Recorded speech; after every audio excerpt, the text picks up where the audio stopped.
Thank you everybody for coming today and taking time out of a Friday to listen to my talk about identity crisis, factory, or organization. My name is Shannon Patterson, and most of you know me. Nice to meet you, Jason, today. And outside of teaching here in the undergraduate department, I also have a consulting practice that's focused on identity, both organizational identity and individual identity. So today I'm going to talk about the organizational side, but they're hardly separable. So we're going to end up really touching on both. And I'm going to be talking about a current project that I'm doing is our case study and going through just kind of how we're putting organization identity to work. So let's just dive in here. This seems like the perfect place to start for an identity talk. These are the fundamental questions of identity. You know, who am I and why am I here? And when we know the answers to these questions, you know, that feels pretty good, right? We can find our way, we can make good decisions. Equally on the other side, not knowing the answers to these questions or being disconnected from our knowledge can end up being a pretty painful experience. So we can feel lost. Where am I going? Why am I here? Why am I doing what I'm doing? And you can just find yourself walking down roads that maybe aren't good fits for you. So these are important questions to know the answer to, whether you're an individual or an organization. So my identity, if I'm out here practicing and preaching that knowing your identity is important, I thought it would be good for me to know my own. And I think we all have senses of our identity. Sometimes it's fleeting, but we can generally have a sense of who we are. Even the people in our lives, when we say things like, oh my God, that's just so Doug, right? Or even organizations, that's just like Apple. Or gosh, isn't that just like Microsoft to do that?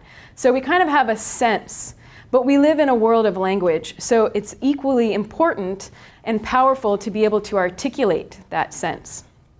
So I'm going to give you the articulation of my identity, which is I'm here dedicated to helping people and organizations evolve.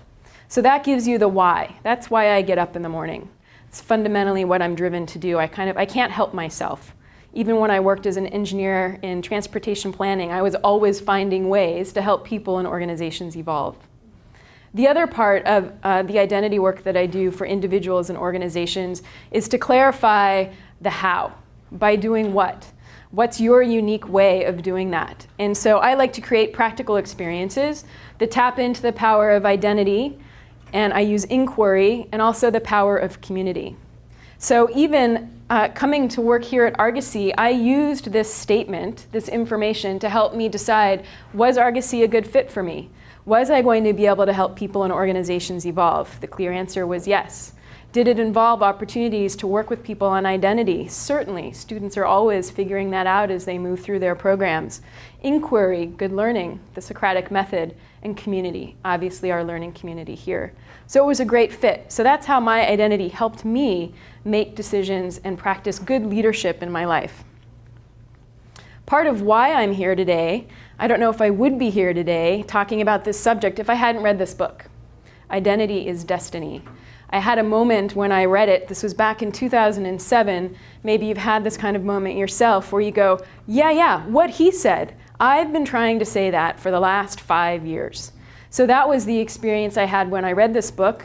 He outlined a very clear methodology for how to help organizations figure out who they are and why they're here. And I said, you know what, I'm going to do my thesis on this. So I wrote Lawrence D. Ackerman an email, got a response in 20 minutes. He helped me through my entire thesis project, and he is now my business partner. So we are together working on the case study I'm going to share with you today. So in every sense of the word, identity is destiny played out for me here. So why are you here? Among other things, this is what you're going to get out of this, is an opportunity to learn what organization identity is. Business people in the room may have heard this term used in different ways.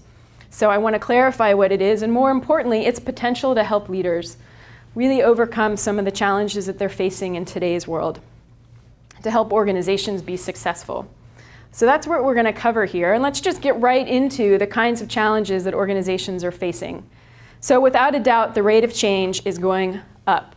I think we all feel it in our personal lives and our organizational lives, that things are constantly changing.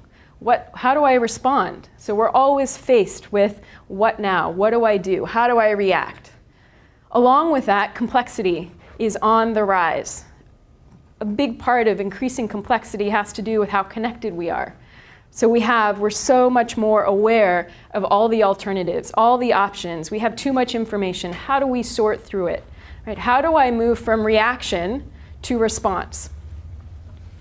So as you might guess, I'm going to say that organizational identity is going to be the thing that's going to help take this blue arrow and turn it up so that you have an increased ability, an improved ability to respond and to navigate complexity. So this is what that change in complexity can leave us feeling like inside the organization, in our own personal lives, and it's just kind of a sense of, oh God, here we go. Okay? And we go pretty fast, 45 miles an hour. At best, when we are faced with this kind of confusion and lostness, we disengage. At best, we disconnect and just kind of wander around. Okay? And at worst, it's just a heads down, now I'm in survival mode. Okay? Hoping to God I don't run off the road. It doesn't leave a lot of energy available to engage in our work. So let's get to if organizational identity is the answer to helping you respond well to change and complexity, well, what the heck is this thing anyway? So organizational identity, it involves two very important ideas. It's the unique combination of characteristics, right, how they combine, and that allows an organization to create value in a very particular way, or at least it gives them the potential to create value. So let me break that down just a little bit. I think the easiest way to make sense of this at first is to think about the people in this room. So I share some characteristics with Bob and with David and with Doug, right? So we have some similar characteristics, but the way that they combine in each of us is unique. So that all of us in this room have something very particular and very valuable to add to the conversation. Okay? So we're going to keep bringing this to life a little bit. So a common piece of literature that's out there in the business world today, actually came out in 1997, I believe, was the book Built to Last. And the book made a really good case based on some pretty solid research that came out of the Stanford Business School about the importance of organizational purpose. So they compared companies so they took extremely exceptional companies and said, what makes them so exceptional? And they didn't compare them to failing companies like many studies do. They compared them to the next best competitor. Okay, so why were they performing that much more? 15% better performance in the stock market for a very consistent amount of time. So what made the difference? Purpose. Purpose allowed these organizations to perform consistently better than the next tier of competitors. Another important thing to note here, I brought this up because the work that I do in organizational identity helps, we want to bring an organizational identity statement, that articulation, like my personal identity statement was articulated, we do that for organizations. That deliverable looks a lot like the statements that are up here. Okay, and so I want to just highlight some of the key facts of these statements. You'll notice that they're short. Okay, that helps them be easy to remember. They're clear, they're concrete. Okay, we've seen, this is the stuff of Dilbert cartoons, right? The mission statement and the vision statements that go on and on and on, and they're full of flowery language, and you get done reading it and you go, what? What are you in the business of doing? So we really want to be concrete. Interestingly, there's a kind of a paradox in this. You want to be concrete, you want to be specific, but you don't want to be too narrow. Okay, so looking at these statements, for example, Merck, to preserve and improve human life. Okay, that has some specificity to it, but it's not too narrow. I think the best example is AT&T, where when they first were around, we knew them as a telephone company, right? They've since redefined or chosen, let me use the correct English, chosen a new way to articulate themselves by saying they're a communications company. So that's helped them see the marketplace and think about their business in a different way. So one of the things you might be thinking to yourself is looking at some of these guys and going, well, Sony's not so successful anymore. You know, they were at the top of the market and they aren't anymore. HP has similarly been experiencing a lot of confusion in the marketplace. So that brings me back to the idea on this slide of the word potential. Okay, so I'm not here to say that org identity is the silver bullet. Okay, just like us as individuals, once you get your identity figured out and clarified and articulated, it is by no means the only thing that makes us perform better. But it's a very, very important piece. So this is really helpful for the leadership team. This can be very helpful for the employees, and let's just bring it to life a little bit more from this story that probably many of you have heard already. I don't know if it's true, but it's certainly powerful, which is when JFK went to visit the NASA headquarters back in 1962-63, and he said, you know, we're going to put a man on the moon. And as he was walking the halls, he came upon a gentleman who was sweeping the floor. And he said, well, what do you do here, sir?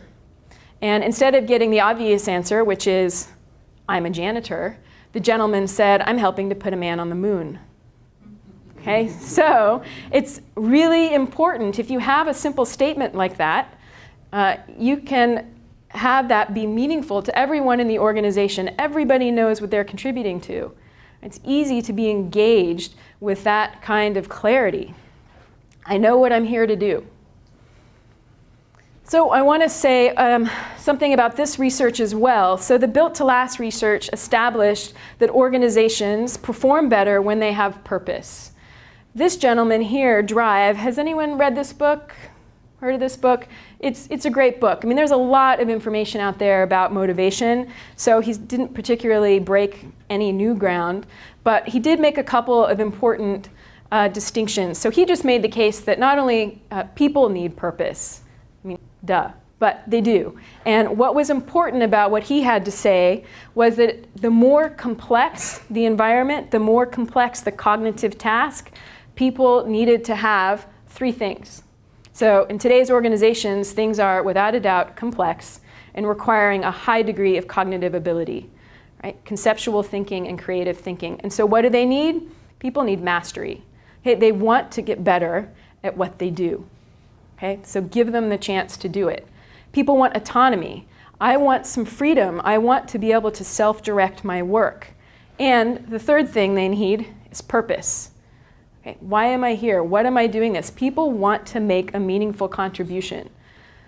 So just making that connection that both organizations and people perform better when they have purpose. So making the case for why spend time on discovering and articulating your organizational identity. I want to make a couple of distinctions. Why not just use the word purpose then? Right? Why even bother calling this organizational identity? Well, I think there are three really important elements that distinguish identity from purpose. And one of them is their humanness. Okay? Humans have purpose. Rocks don't tend to have a purpose. Okay? So it's very important. Functionally, they have a purpose. So there are lots of things that, cars have a purpose, but we're talking about a different kind, right? The ability to make meaningful contributions. Uniqueness. Again, this is a very human quality that we want to bring into the idea of what should say core purpose instead of core ideology. And finally, and this is an important point. Okay, so uniqueness plus purpose equals value. So when I combine my uniqueness with my sense of purpose, I create proprietary or unique value. So those are needed. That's what makes me call a certain plumber or a certain law firm or go to a certain school, right? Is that they are providing a value to me. And that source of value is coming from uniqueness and purpose. And finally, constancy. I kept trying to find an image about constancy, and the only thing I could land on was dishes. They're constant in my house. Are they constant in your house?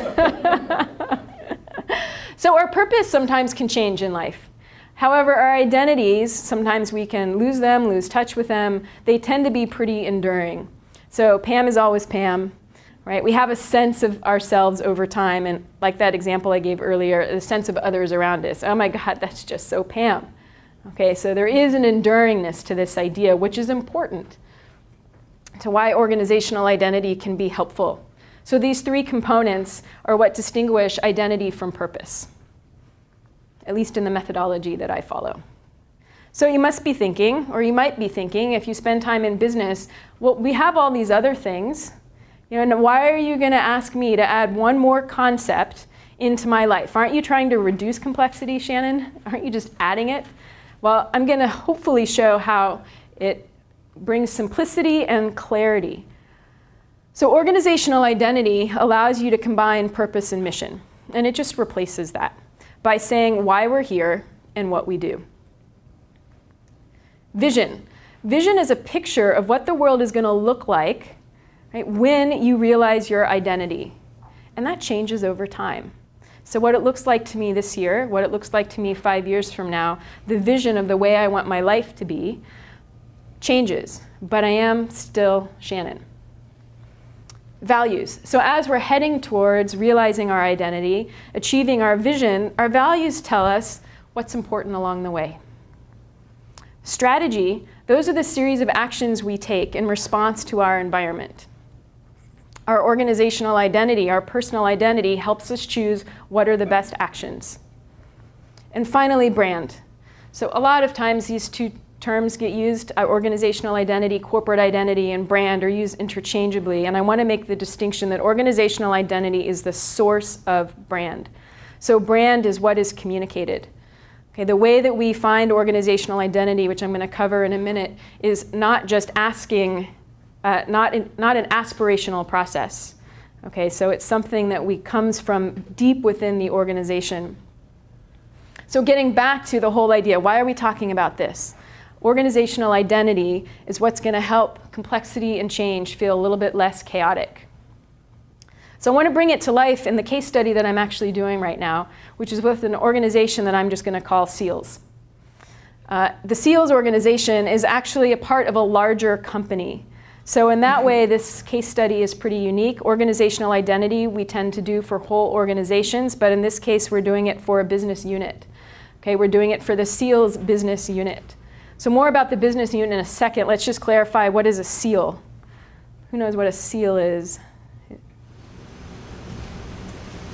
What are you talking about? Yeah, exactly. So in this case, I put a picture of a car up here because we're talking primarily about rubber rings. Okay? They can also be metal rings, I'm learning. And way back when, this company, this organization got its start by making leather seals for the very first automobiles that came out. Okay, so this is what this organization does. SEALS is 4,000 people across 7 countries, making 100,000 different kinds of seals. So for cars, for planes, for railroads, for bulldozers, for washing machines, for medical devices. So they have a really big market that they're playing in. So that's part of their identity crisis, right? How does all this stuff add up? Also contributing to the identity crisis for the SEALS organization is that they're actually a very, very small part of the parent company. Okay, so they are kind of feeling like the Rodney Dangerfield, I don't get no respect. All right, so they're struggling with how to articulate the value that they bring to the organization besides just making this little rubber seal that goes into the bigger piece of machinery that's being made. So you might be wondering, well, doesn't the parent company have a vision statement or something that this team could use? Why not just use that? Well, why not just use that for a couple of reasons? First of all, to equip the world with knowledge, that's pretty good, but to what end? Why? What good is the knowledge? What are you going to do with it? What's going to happen next? And the mission is about as generic as one could be. So not very helpful for talking to your customers. Okay, or trying to rally your organization to be excited about waking up and being the preferred company. Why? Why am I the preferred company? So we wanted to help this organization have something interesting to say.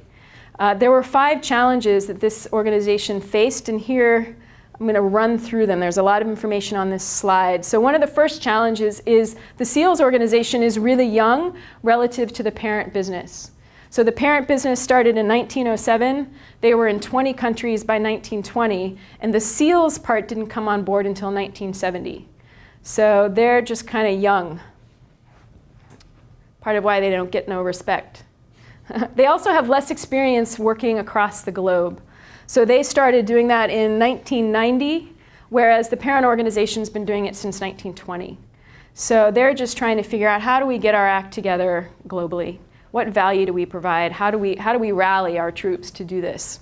Because we're really scattered. Over the years, they've mostly grown by acquiring other companies. And they haven't been fully integrated. They've just been kind of allowed, they slap the parent company logo on it, say thank you, welcome, but they don't integrate their IT, their business practices, so it's quite scattered. And they're all over the globe. They weren't even recognized, so they had these different factories making seals all around the world, but they didn't really recognize them as a business unit until 2005. So in 2005, the parent company said, hey, you're going to have your own profit and loss statement, so why don't you just figure out how to make us some good money with this little assortment of stuff you have scattered around the world. Good luck with that. And that should say 5, they've had many changes in leadership. So between 2005 and 2010, they have had 5 different leaders. So as you know, leaders come in, they hire new people, they bring in new ways of practicing business, they bring in new goals. So this group of people is really scattered. And it's left them thinking, are we a factory? Do we just make parts and that's all we do? Or do we have some other value that we can offer both to our parent company, who happens to be their biggest customer, by the way, so that's interesting, and or what else? What do we have to offer here? And so that was our challenge as consultants. My business partner, Larry, actually knew the incoming president, which is how we got the work, and he had done organizational identity work with the president at his previous company to great success. So what was really nice is we had someone who was very interested in identity to begin with. So we had to come in, and our job was to listen to the organization and to listen as deeply as we could. So just like this flyer here, if you want to lead, you got to listen. So we listened to 14 executives talk about how they think the company created value. We had a series of questions. We asked them to identify 20 of their most strategically important customers, and we talked to them, and we did the whole range. So whether it was making cars or making appliances, we really got a good cross-section, including internal customers. We sent out a survey to the entire organization of 4,000 people and received 1,000 responses back. These were qualitative, open-ended responses, so we had a pretty fun data analysis task on our hands. And we had 6 in-depth employee focus groups. So we listened, and what we got from this were clues. And the clues were very distinctive. Okay, so that they started to rise to the top. There were themes. So let's go back to organizational identity definition for just a second, and I'm going to reveal the unique combination of characteristics that we found within the SEALS organization. So this company has a real drive to globalize. It's just in the DNA. The parent company's been doing it since basically its inception. That has bled over into this organization. So they have kind of a latent ability, a talent for globalizing. They really have an instinct for customer connection. So not particularly, notice it doesn't say unique characteristics. That's not really unique characteristics. A lot of companies are really good at establishing relationships with customers. They have a talent for designing high precision solutions. So everyone that we talked to, whether it was Volvo or it was Caterpillar or can't remember who else, we talked to all sorts of people, they said again and again, these guys make really good seals, better than anyone else in the market, and they help us solve really tough problems related for their instinct to customer connection. And finally, this was a more unique characteristic. These guys understand circles. Okay, how do I make the best circle possible? And when I have to put a circle into something else, how do I optimize the circle to make the other system work as well as it possibly can? So then these characteristics combined, and they revealed the potential to create value. So the SEALS organization, its identity was simply this. They are driven to get the world to work by developing solutions that fit. So like the other taglines that we looked at in Built to Last, well, it's much more than a tagline, but the purpose statements, simple, right? Clear, concrete. Why we're here, get the world to work. That's what comes of equipping the world with knowledge. Okay, the world works. In case you don't know, if your seal breaks, pretty much everything stops working.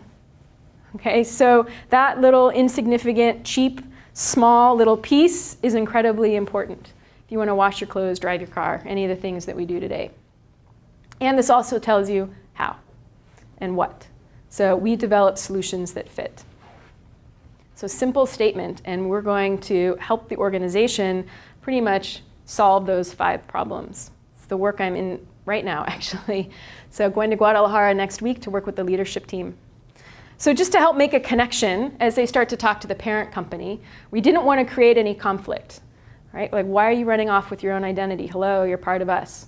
So what we are allowing them to say is, we're going to equip the world with knowledge. Besides, they're confused. Which is it up there? Are you going to, is it the power of knowledge engineering, or are you going to equip the world with knowledge? So they use those 2 things interchangeably. But we're going to get the world to work. That's the result, by designing solutions that fit. That's the how. Okay. Not just by creating a little seal. So this is what we are going to use to help clarify what's happening in the organization in 3 ways. So organizational identity is going to give a stable core, an integrated model, and a lens for growth. So focusing on a stable core, what do I mean? So I picked a gyroscope very specifically because in the middle, that thing stays still, right? It's the center of gravity, and everything else revolves around it. So that's the same idea with org identity. So organization, here's the organization, looking out at its environment, which is constantly changing, saying, what do I do? How do I respond to this change and that change in technology and this new market and this country? And oh, by the way, there was 9/11 and now the stock market crashed. What are we going to do? And as they're doing that, that's the typical strategic process of deciding which way to go. As you know, these days, today, strategic plans, years ago, the 10-year strategic plan, the 5-year strategic plan, the 3-year strategic plan, the SEALs organization does strategic planning on a yearly basis. Not sure if that's the best way to go, but that's what they're doing. The parent company insists on it. So that can be very confusing, right? Both to the leadership team and to the rest of the employees that they're trying to engage. Well, what are we doing? Why are we doing that? Wait, we're changing directions again? Well, how does that relate to what we were doing last year? So to help provide some stability, you go through the lens of identity, right? So are the actions that I'm thinking about taking in response to the environment, do they help me get the world to work? In which ways? To what degree? Do they help us still develop solutions that fit or not? So it just helps anchor people. It's like the man on the moon, right? I'm here to help put a man on the moon. I'm here to get the world to work. These are the actions that are going to help me realize that. Organization identity is a constant. Touched on this idea earlier, but its manifestations can change over time. So just the idea that even though they get the world to work by developing solutions that fit, how they're going to do that over time is going to change, related to the idea of new strategies. Maybe they need to develop some new core competencies. So I forgot to touch on that. So when I was talking about the idea of unique characteristics, right, in business literature today, there's a lot of talk about core competencies and even dynamic capabilities. So if you think of the case of IBM, for example, I mean, they were a hardware company for a really long time. Does anybody know what they're doing now? They're consulting. Okay, so that's a pretty big change of what that organization does. So I don't know the whole story of how they've done it, but just for example, that's kind of taking the capabilities they have as an organization and being dynamic with them. How do I repurpose these and apply these in new ways? Okay, so you want to hang on to those unique characteristics, right? Your reason for being here, and then you're going to need to repurpose them like we do personally. Now I'm a consultant. A couple of years ago I was a transportation planner. Maybe I'm going to be a counselor. I don't know. Right? So it allows for change while keeping a stable core. So your employees can understand what's going on, which then turns into glue. Okay, so that's what we want. We have all of these different acquisitions in the SEALs organization all over the world, and they can rally around the fact that what they're here to do is get the world to work by developing solutions that fit. So we don't have to, that's the value of the organization in total. And each different business area within the SEALs organization is going to have a different contribution to make to that. So this isn't about everyone be the same. Okay, this is really about having the parts contribute their particular value in service to getting the world to work by developing solutions that fit. So the other thing that organizational identity can do in terms of providing clarity is help hook up your human, economic, and social models. Usually today we're very focused on the economic model. So everything's driven by making money. Our human model is starting to change. It's pretty outdated. It's kind of same in the academic world, right? Based on the Industrial Revolution, mechanized, let me just get all the pieces in the order, and if I can just get the humans to do it right, out pops efficiency and profit, right? Not quite so clean as that. And societal. So that's changing now with our interconnectedness, but what's the value that we're offering to society? So people really need meaning and purpose. Organizational identity, that simple statement, helps you know what the purpose of being here is. And we're not just a factory, we're an organization. We have value to add. This is actually a graphic I found off the company website, so it was nice to just see all the faces. The SEALs organization, everything that they presented to us talked about making a profit. Right? Our goal this year is to make a profit. It's to reduce costs. It's to increase margin. Oh, and we said, is there anything else? And they said, oh yeah, we want to be number 2. I'm like, that's really exciting. I can't wait to get out of bed in the morning and make some more money and be number 2. That sounds great. Okay, so people need a little bit more meaning than that. And we heard from the customers and from people across the organization that they wanted to get the world to work. Okay, that meant the world to them. The SEALs organization was incredibly disconnected from its customer, in part because one of its major customers is its own parent company. On the other hand, we asked them, so how do you guys create value? What do you do for your customers? And one leadership team guy, very bright guy, he looked right at us and he said, well, we make a profit. And we were like, wow, really? You think your customers value the fact that you make your stakeholders a profit? So just really not even having the orientation. So what is it the heck that you do? As we talked to the leadership team and people throughout the company, they were really excited about the customers when we asked, well, what excites you? And even more so, they were excited about helping the customer's customer. So if I put a really good seal into the wheel mechanism, into the steering column, right, I'm allowing people to take trips or cities to be built. Right? So that's the part that they liked. The connection to society was really meaningful to them. And finally, organizational identity provides a lens for growth. You're probably already figuring that out, right? So it's fundamentally a decision-making framework. So these become criteria. Right? Are the decisions I'm about to make, right, or the things that I'm considering, are they meeting these criteria? Am I doing more of this in the world? Whether I'm thinking about acquiring a new company, want to go into a new market, let's say I need a new kind of seal. There's 5 different companies that know how to make that new wham, whiz bang seal. How do I know which company is the best one to acquire? Okay, so this gives you some new ways of thinking about that. Mergers and acquisitions, they just never work out, right? And it also helps the company coming in kind of figure out where they fit, right? So developing solutions that fit isn't about the seal only, right? How do people fit here? How do organizations fit here? How do different markets fit here? How do I do different products? What should I be thinking about? By saying getting the world to work, well, that can get my wheels spinning in ways that it may not have done before. Telephone company, communications company. What else do you see now when you look through the identity lens? And bringing on the right people. You know, are people driven to do these kinds of things, or are they just kind of want to make the cheapest seal as fast as I can and get out of here? Okay, so not a good fit.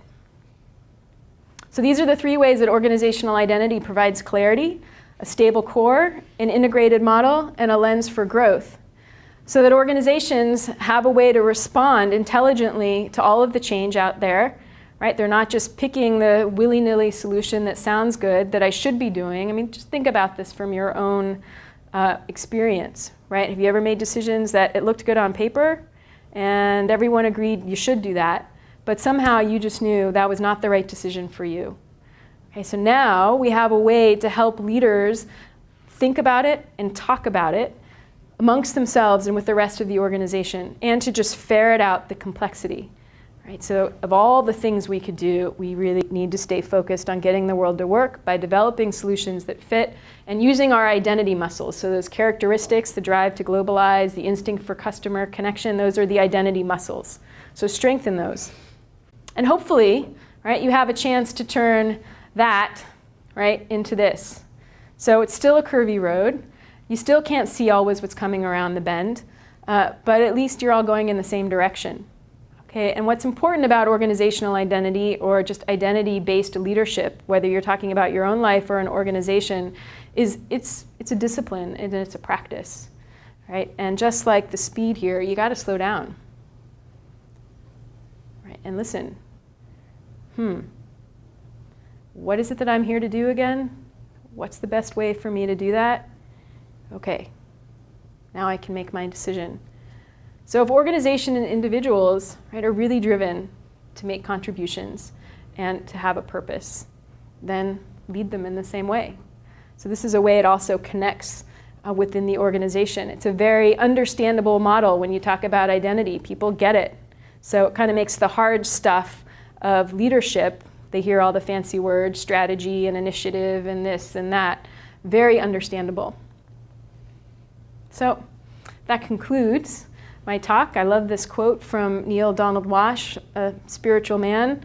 Every decision you make, every decision, is not a decision about what to do, it's a decision about who you are. So that concludes my high-speed talk through organizational identity.